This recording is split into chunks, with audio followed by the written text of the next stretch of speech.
سرکار غوث اعظم رضی اللہ تعالی عنہ کے زمانے میں ایک گویا تھا۔ وہ گایا کرتا تھا اور لوگ ان کو بڑے شوق سے سنا کرتے تھے۔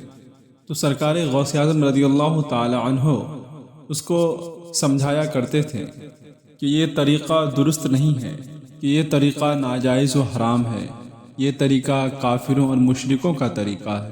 مسلمانوں کی یہ شان نہیں ہے کہ وہ گانا گائے، اور ہمارے زمانے میں جس کی ہاں میں ہاں ملا دی جائے وہ ہم سے راضی رہتا ہے، اور کسی بات پر ان کو ٹوک دیا جائے تو فوراً ناراض ہو جاتے ہیں۔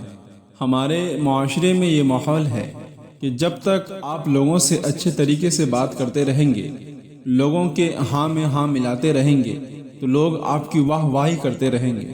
لیکن جہاں آپ نے لوگوں کی خامیاں کو بتانا شروع کر دیا، لوگوں کی غلطیوں کو بتانا شروع کر دیا، تو لوگ کہنے لگتے ہیں یہ مولوی کو کام دھام نہیں ملتا، یہ مولوی کا طریقہ صحیح نہیں ہے، یہ مولوی کا سلیقہ صحیح نہیں ہے۔ یعنی ان کی اصلاح کی جائے تو وہ لعن طعن کہنا شروع کر دیتے ہیں۔ یہ سب چیزیں آپ معاشرے میں دیکھیں گے تو آپ کو مل ہی جائیں گے۔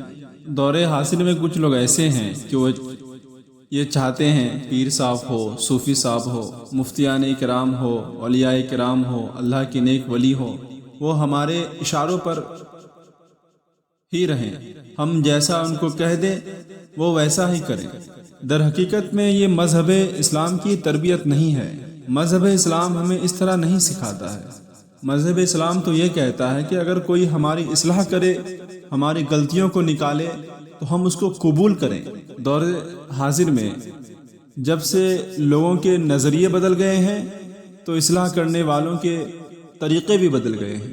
اللہ رب العزت ہم لوگوں کو ہدایت عطا فرمائے اور ہم سبوں کی اعمال اور عقیدوں کی اصلاح عطا فرمائے۔ حضور سرکار غوث اعظم رضی اللہ تعالی عنہ گویا گایا کرتا تھا، آپ اس کو منع کرتے تھے، آپ اس کو روکتے تھے، تو وہ آپ کی مخالفت کرنے لگا، آپ کی خامیاں نکالنے لگا۔ تو لوگوں کے سامنے جب وہ گویا جاتا تو کہتا کہ عبد القادر تو مجھ سے بہت زیادہ جلتے ہیں، وہ میری شہرت کو دیکھ کر مجھ سے چڑھتے ہیں۔ لوگوں کے سامنے سرکار غوث اعظم رضی اللہ تعالی عنہ کی مخالفت بیان کرتا، کہتا کہ وہ لنگر کہاں سے لاتے ہیں، پیسے کہاں سے لاتے ہیں، اپنے دربار میں لوگوں کو کھانا کہاں سے کھلاتے ہیں۔ اس طرح کی بہت سی باتیں سرکار غوث اعظم رضی اللہ تعالی عنہ کے خلاف وہ لوگوں کے سامنے کہتا رہتا۔ جب آپ کے مریدین، آپ کے چاہنے والے جب اس گویے کی اس طرح کی حرکت آپ کے سامنے بیان کرتے تو آپ مسکرا دیا کرتے، آپ فرماتے ہیں رہنے دو اس کو، وہ جس حال میں ہے۔ آپ کے چہرے پہ ناراضگی نہیں آتی۔ آہستہ آہستہ وقت گزرتا گیا، وہ گویا بوڑھا ہو گیا، لوگ اس کی آواز کے دیوانے تھے۔ اس کی آواز بہت سریلی تھی، دلکش تھی۔ اب اس کی آواز میں کمی پیدا ہو گئی۔ جو لوگ اس کی آواز کو سنا کرتے تھے، جب وہ بوڑھا ہو گیا تو لوگ کسی اور کی آواز کو سننے لگے، لوگوں نے اس کو چھوڑ دیا۔ اور جب تک گھر میں پیسے آتے تھے تب تک گھر میں بھی اس کی بڑی عزت تھی، لوگ اسے محبت کرتے تھے، گھر والے اسے بہت محبت کرتے تھے۔ اور جب اس کی آمدنی بند ہو گئی تو گھر والے نے بھی اس کو گھر سے نکال دیا۔ جب گھر والوں نے اس کو نکال دیا تو وہ قبرستان جا کے بیٹھ گیا۔ یہاں تک کہ اس گویے کی کیفیت یہ ہو گئی، نہ ہی اس کے پاس کوئی کپڑے استعمال کرنے کے لیے بچے اور نہ ہی اس کے پاس کوئی چیز کھانے کے لیے بچے، یہاں تک کہ وہ گویا کھانے کے لیے ترس گیا، یوں ہی دن بھر بھوکا پیاسا رہنے لگا۔ ہمارے شیخ، ہمارے غوث اعظم سرکار غوث اعظم رضی اللہ تعالی عنہ جہاں پر وہ گویا موجود تھا تو آپ کا گزر وہیں سے ہوا، آپ اسی راستے سے ہو کر گزرے۔ آپ نے اس کی حالت دیکھی کہ بکھڑے ہوئے بال، پورے جسم ٹوٹا ہوا، ایک اناتھ انسان کی طرح پڑا ہوا وہ تھا۔ تو سرکار غوث اعظم رضی اللہ تعالی عنہ کو نبی اعظم صلی اللہ تعالی علیہ وسلم کا وہ طریقہ یاد آ گیا۔ سلام اس پر کہ جس نے دشمنوں کو بھی گوائیں دی، سلام اس پر کہ جس نے گالیاں سن کر دعائیں دی، تو سرکار غوث اعظم رضی اللہ تعالی عنہ گھر گئے اور اپنے غلام کو بلایا، اور آپ نے اپنے غلام سے فرمایا 100 دینار لے کے جاؤ اور اس گویے کو دے دینا، اور اس گویے کو یہ نہیں بتانا کہ یہ 100 دینار کس نے دیے ہیں، بلکہ تم اس کو صرف دے دینا اور واپس چلے آنا۔ جب وہ غلام گیا تو کہتا ہے بہت بری حالت تھی اس گویے کی، پھٹے ہوئے کپڑے پہنا ہوا تھا وہ گویا، غربت کا مارا ہوا وہ گویا تھا، ایسا لگتا تھا اس سے زیادہ غریب پورے بغداد میں کوئی نہیں ہے۔ تو غلام اس گویے کے پاس حاضر ہو کر کہا کہ اٹھو ذرا اور یہ 100 دینار لو۔ تو وہ گویا غلام سے پوچھنے لگا کہ یہ 100 دینار کس نے مجھ کو بھیجے ہیں؟ کون ہے جو میرا خیر خواہ بچا ہوا ہے؟ کون ہے جو اس غربت کی زندگی میں، اس غربت کے وقت مجھ کو یاد کر رہا ہے، مجھ سے محبت کر رہا ہے، میرے بڑھاپے کا سہارا بن رہا ہے؟ آخر کون ہے وہ؟ تو سرکار غوث اعظم رضی اللہ تعالی عنہ کے غلام کہتے ہیں کہ مجھے پہنچانے کا حکم ہے، بتانے کا حکم نہیں ہے۔ تو غلام کہتے ہیں کہ اس کے آنکھوں میں آنسو آ گئے اور وہ کہنے لگا کہ میں بھی سارے بغداد کو جانتا ہوں، بغداد کے ہر ایک کونے کو جانتا ہوں، میری اس حالت میں اگر کوئی مجھ پر کرم کر سکتا ہے تو عبد القادر جیلانی ہے۔ مجھے بھی پتا ہے، میں بھی جانتا ہوں، اس حال میں گرے ہوئے کو تھامنا اگر کسی کا طریقہ ہے تو وہ غوث اعظم کا ہی طریقہ ہے، وہی مجھ پر کرم کر سکتے ہیں اور کوئی مجھ پر کرم نہیں کر سکتا ہے۔ میری اس غربت کے وقت غوث اعظم ہی ہے جو مجھ پر سخاوت پیش کر سکتے ہیں۔ تو غلام کہتا ہے کہ جب میں اس کو دینار دے کے آیا تو وہ میرے پیچھے پیچھے چلنے لگا۔ سرکار غوث اعظم رضی اللہ تعالی عنہ بچوں کو پڑھا رہے تھے تو سرکار غوث اعظم رضی اللہ تعالی عنہ کے سامنے آ کے کھڑا ہو گیا۔ تو سرکار غوث اعظم رضی اللہ تعالی عنہ نے اس گویے کی طرف اپنے نظر کو اٹھایا اور فرمایا بتاؤ میں تمہاری کیا خدمت کر سکتا ہوں۔ گویا سرکار غوث اعظم رضی اللہ تعالی عنہ کی اتنی سی بات سن کر چیخ مار کے رونے لگا اور زار و قطار رونے لگا، اور سرکار غوث اعظم رضی اللہ تعالی عنہ کے قدموں میں گر گیا اور گویا عرض کرنے لگا اے عبد القادر، تو میرے نبی کا سچا وارث ہے، تو میرے نبی کا سچا نواسا ہے، تو اللہ کا نیک ولی ہے عبد القادر۔ میں ساری زندگی تیری مخالفت کرتے رہا، تیری وہ برائیاں جو تجھ میں موجود نہیں تھی میں لوگوں کے سامنے بیان کرتا رہا، لوگوں کو تیری خلاف چڑھاتا رہا، تو نے کوئی شکوہ نہیں کیا۔ جب مجھ پر مصیبت آ گئی، جب مجھے گھر والوں نے نکال دیا، وہ لوگ جو میرے آواز کے دیوانے تھے ان لوگوں نے میری آواز کو سننے سے انکار کر دیا، میں غربت کا مارا گلی گلی بھٹکنے لگا، بھوکے پیاسے رہنے لگا، نہ ہی میرے اپنے اور نہ ہی میرے چاہنے والے کوئی نہ رہے، تو تو میرا اپنا بن گیا، تو نے مجھے اپنا بنا لیا۔ اے عبد القادر اب مجھے بتا کہ اب میں اس بڑھاپے میں اللہ رب العزت کی بارگاہ میں توبہ کروں تو کیا اللہ رب العزت میری توبہ کو قبول فرما لے گا، میری توبہ قبول کرے گا، میری گناہوں کو معاف عطا فرمائے گا؟ تو سرکار غوث اعظم رضی اللہ تعالی عنہ نے ارشاد فرمایا تو سچے دل سے توبہ کر، تیری توبہ بھی اللہ رب العزت قبول فرمائے گا اور تجھے اپنے نیک بندوں میں شامل بھی فرمائے گا۔ شرط یہ ہے کہ تو سچے دل سے اللہ رب العزت کی بارگاہ میں توبہ کر۔ اللہ کے ولی اخلاق کے لیے آتے ہیں، اللہ کے ولی ہماری تربیت کے لیے آتے ہیں، اللہ کے ولی ہمیں برے کام سے نکال کر اچھے کاموں کی طرف دعوت دینے کے لیے آتے ہیں۔ ان لوگوں نے بہت سارے لوگوں کی زندگی کو بدل دی، بہت سارے گناہگار بندوں کو عبادت کرنے والا بنا دیا۔ سرکار غوث اعظم رضی اللہ تعالی عنہ مزدوروں کی طرح دین کا کام کیا کرتے تھے۔ مجھ پر کوئی فتویٰ نہ لگائے کہ آپ نے سرکار غوث اعظم رضی اللہ تعالی عنہ کو مزدور کہہ دیا، بلکہ میں نے بہت سوچ سمجھ کے یہ جملہ کہا ہے کہ سرکار غوث اعظم رضی اللہ تعالی عنہ دین کا کام مزدوروں کی طرح کیا کرتے تھے۔ میں نے ایسے مزدور دیکھے ہیں جو صبح صبح اٹھتے ہیں اور کارخانے میں چلے جاتے ہیں اور شام تک کام کرتے رہتے ہیں، اور پھر جب وہ گھر واپس آتے ہیں اور ان کو خبر مل جائے کہ کہیں اور کام کرنے سے کچھ پیسے آ جائیں گے تو پھر وہ اس کام کو کرنا شروع کر دیتا ہے۔ سرکار غوث اعظم رضی اللہ تعالی عنہ نماز فجر کے بعد فقہ کا درس لوگوں کو دیتے تھے۔ ظہر کے بعد سرکار غوث اعظم رضی اللہ تعالی عنہ لوگوں کو نبی اعظم صلی اللہ تعالی وسلم کی حدیث مبارک پڑھایا کرتے تھے، حدیث پاک سنایا کرتے تھے۔ عصر کے بعد قرآن شریف کی تفسیر بیان کرتے تھے۔ روزانہ آپ کے پاس دور دراز سے آپ کے چاہنے والے، آپ کے ماننے والے، آپ کے مریدین آیا کرتے تھے۔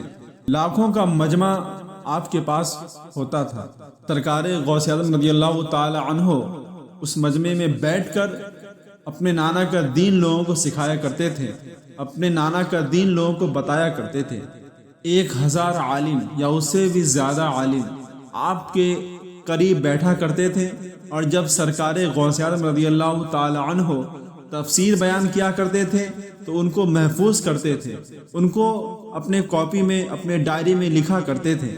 تو یہ سرکار غوث اعظم رضی اللہ تعالی عنہ کا طریقہ ہے کہ آپ جو بھی واعظ و نصیحت کرتے تو کچھ عالم کو رکھ لیتے اور وہ آپ کی باتوں کو محفوظ رکھتے، آپ کی باتوں کو لکھتے۔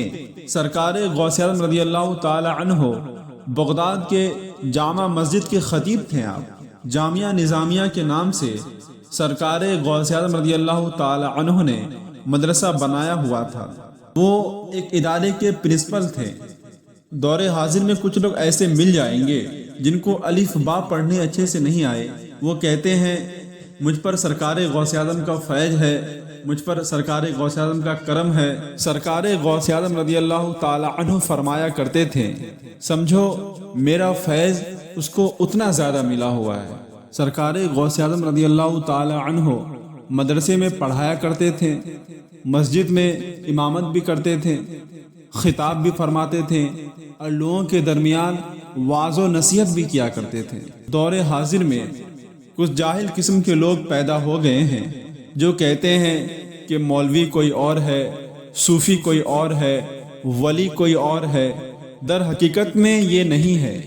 جو اللہ کے ولی ہوتے ہیں، جو اللہ رب العزت کے دوست ہوتے ہیں، وہ عالم بھی ہوتے ہیں، وہ فاضل بھی ہوتے ہیں، وہ دین کے تمام مسائل و مسائل کو جاننے والے ہوتے ہیں۔ یہ ایک مشن ہے جو بد عقیدوں کے جانب سے چلائی جا رہی ہے کہ کس طرح وہ اللہ کے ولی کی بارگاہ میں جانے سے لوگوں کو روکے تاکہ لوگ اللہ کے ولی سے بدظن ہو جائیں، لوگ اللہ کے ولی سے نفرت کرنے لگیں۔ آپ سمجھ جائیں کہ جس طرح شیطان چاہتا ہے کہ کوئی بندہ اللہ رب العزت کی عبادت نہ کرے، کوئی بندہ نیک کام نہ کرے، تو اسی طرح کے مشن لے کے یہ لوگ چلے ہیں۔ میں دعا کرتا ہوں کہ اللہ رب العزت ہم لوگوں کو ان بدبخت لوگوں سے بچائے اور ہم سبوں کے دل میں اللہ کے ولی کی محبت پیدا فرمائے۔ تو سرکار غوث اعظم رضی اللہ تعالی عنہ 16 گھنٹہ دین کی خدمت کیا کرتے تھے۔ اس کے باوجود بھی کوئی اگر دور سے، کسی گاؤں سے، کسی علاقے سے سرکار غوث اعظم رضی اللہ تعالی عنہ کی بارگاہ میں آ جاتا اور اسی وقت سرکار غوث اعظم رضی اللہ تعالی عنہ واعظ و نصیحت کر کے آپ اپنے آرام گاہ میں جانے کا ارادہ کرتے ہیں، تو جیسے ہی وہ لوگ آپ کی بارگاہ میں آتے ہیں تو آپ اپنی آرام گاہ میں جانے کا ارادہ ترک کر دیتے ہیں اور ان لوگوں کو گھنٹوں گھنٹوں واعظ و نصیحت سناتے رہتے ہیں، اپنے نانا کا دین ان کو سکھاتے رہتے ہیں، اپنے نانا کی محبت ان لوگوں کے دل میں بیٹھاتے رہتے ہیں۔ سرکار غوث اعظم رضی اللہ تعالی عنہ اپنی تمام زندگی میں آپ کتابوں کا مطالعہ فرما لیں کہ انہوں نے کبھی بھی دین کے کام کرنے سے پیچھے نہیں ہٹے۔ آپ ہمیشہ دین کی خدمت کے لیے لگے رہتے اور اپنے نانا کے دین کو پھیلاتے رہتے۔ آپ نے بہت سرکار غوث اعظم رضی اللہ تعالی عنہ نے لاکھوں عیسائیوں، لاکھوں یہودیوں کو مذہب اسلام قبول کروایا۔ بیرکیف میں یہ کہہ رہا تھا کہ کچھ لوگ ایسے ہیں جن کو علی با صحیح طریقے سے پڑھنے کا طریقہ نہیں آتا اور وہ کہتے ہیں کہ میں اللہ کا ولی ہوں، مجھ پر سرکار غوث پاک کی نگاہ کرم ہے، مجھ پر سرکار غوث اعظم رضی اللہ تعالی عنہ کا فیض ہے۔ تو سرکار غوث اعظم رضی اللہ تعالی عنہ ارشاد فرماتے ہیں، جتنی جس کی زبان میں تاثیر زیادہ ہوگی، سمجھ جاؤ میرا فیض اس کو زیادہ ملا ہوا ہے۔ تو آپ لوگ اس طرح کے پیروں سے بچنے کی کوشش کریں اور اللہ رب العزت کے نیک ولی کے دامن کرم سے وابستہ ہونے کی کوشش کریں۔ کچھ لوگ ہمارے معاشرے میں موجود ہیں جو یہ کہتے ہیں کہ اب کوئی اللہ کا ولی باقی نہیں ہے، ہم جہاں جاتے ہیں ہمیں کوئی ولی نہیں ملتا۔ تو میں ان لوگوں سے موت دبانہ یہ عرض کرنا چاہتا ہوں کہ آپ سرزمین ہند میں بریلی شریف چلے جائیں، وہاں آپ کو سرکار اعلیٰ حضرت علی رحمت الرضوان کے سچے علم کے وارث مل جائیں گے، جن کے چہرے کو دیکھ کر آپ کو خدا یاد آ جائے گا۔ حضور قائد ملت مفتی عزت رضا خان حفظ اللہ تعالی موجود ہیں۔ جن لوگوں نے ان کے چہرے کی زیارت کی ہے وہ یہ کہتے ہیں کہ میں نے سرکار تاج الشریعہ کو دیکھا ہے، اور ہم شبیہ تاج الشریعہ سچے علم و فن کے وارث مفتی محمد ارسلان رضا خان ازہری حفظ اللہ تعالی موجود ہیں۔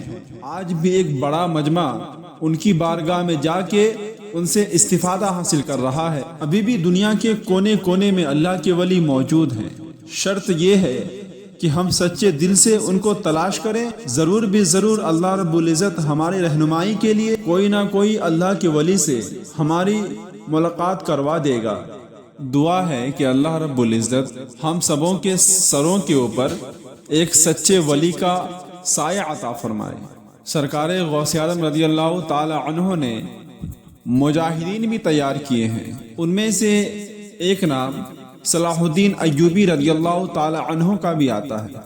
صلاح الدین ایوبی جب جنگ لڑ رہے تھے، جب یہودیوں سے آپ کا مقابلہ ہو رہا تھا، آپ بیت المقدس کے سامنے کھڑے ہو کے کہنے لگے، مجھے معمولی نہ سمجھنا، میں عبد القادر جیلانی کے مدرسے کا پڑھا ہوا ہوں، مجھے کوئی معمولی نہ سمجھنا، میں سرکار غوث اعظم کا مرید ہوں، اور یہ جتنی فوجیں میرے ساتھ کھڑی ہوئی ہے یہ تمام فوجیں سرکار غوث اعظم کو ماننے والی ہے، ساری فوجیں عبد القادر سے محبت کرتی ہے، ہم انقلاب لائیں گے، ہم فتح حاصل کریں گے، اس لیے کہ میں اور میرے تمام لشکر سرکار غوث اعظم رضی اللہ تعالی عنہ کے ماننے والے، ان سے محبت کرنے والے ہیں۔ اس بات پر تاریخ گواہ ہے کہ صلاح الدین ایوبی رضی اللہ تعالی عنہ نے 87 سال کے بعد بیت المقدس مسلمانوں کے ہاتھ میں دیا۔ آپ نے بیت المقدس یہودیوں سے آزاد کرایا۔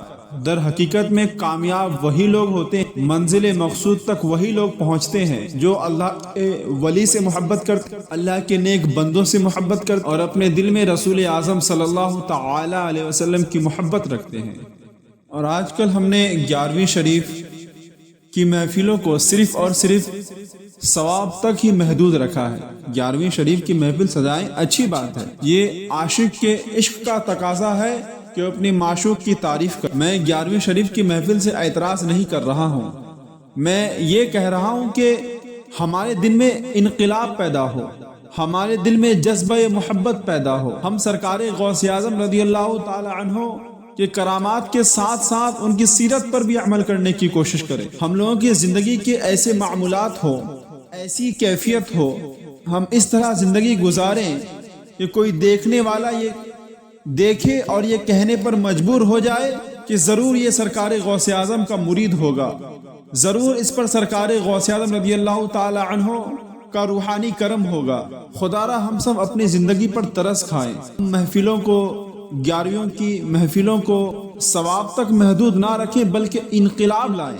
ہم محفلوں میں آنے والے بیٹھنے والے لوگوں کے دلوں میں سرکار غوث اعظم رضی اللہ تعالی عنہ کی زندگی کے حالات کو بتائیں اور ہم ان کو کہیں کہ عمل کرنے کا طریقہ کیا ہے، اللہ رب العزت کی بارگاہ میں قربت حاصل کرنے کا طریقہ کیا ہے، کون سا طریقہ ہے کہ اللہ رب العزت ہم سے راضی ہو جائے گا۔ آپ سرکار غوث اعظم رضی اللہ تعالی عنہ کی زندگی کا مطالعہ کریں گے تو آپ تمام ولیوں کے سردار تھے، آپ تمام ولیوں کے سردار ہونے کے باوجود بھی آپ نے اپنے زندگی میں نمازیں قضا نہیں کی، آپ ہمیشہ وقت پر نماز ادا کیا کرتے تھے۔